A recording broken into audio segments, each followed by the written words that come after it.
Ang crime desk ay hango sa mga tunay na pangyayari mula sa salaysay ng pamilya ng mga biktima, saksi at tagasiyasat ng kaso.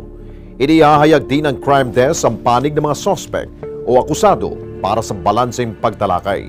Hindi layunin ng palabas nito na impluwensyahan ang pagdinig ng korte o anumang mga kasunod na mga pangyayari na may kinalaman sa kaso. Babala, ang palabas nito ay may mga eksena, aktwal na larawan at video na hindi angkop sa mga sensitibong manonood.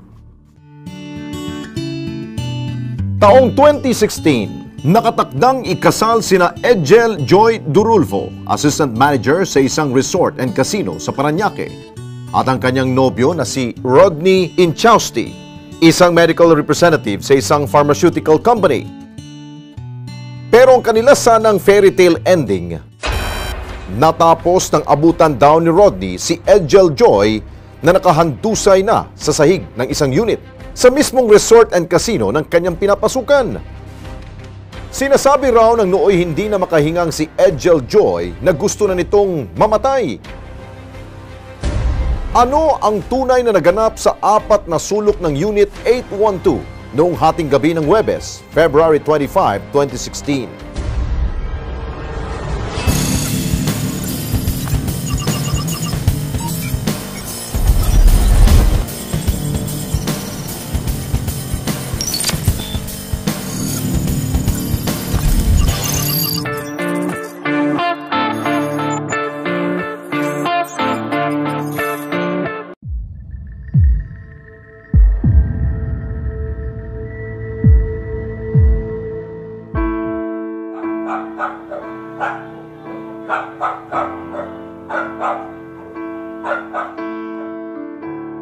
Bangungot ang gumising sa pamilya Durulfo noong Biyernes, February 26, 2016. Ang tumatayong breadwinner ng pamilya na si Edgel Joy, 26 years old, assistant manager ng isang sikat na resort and casino sa Parañaque. Nag-agaw buhay sa ospital. Ang fiancé nitong si Rodney Inchausti, 27 years old, at isang medical representative, ang huling kasama ni Edgel Joy sa kanyang huling mga sandali.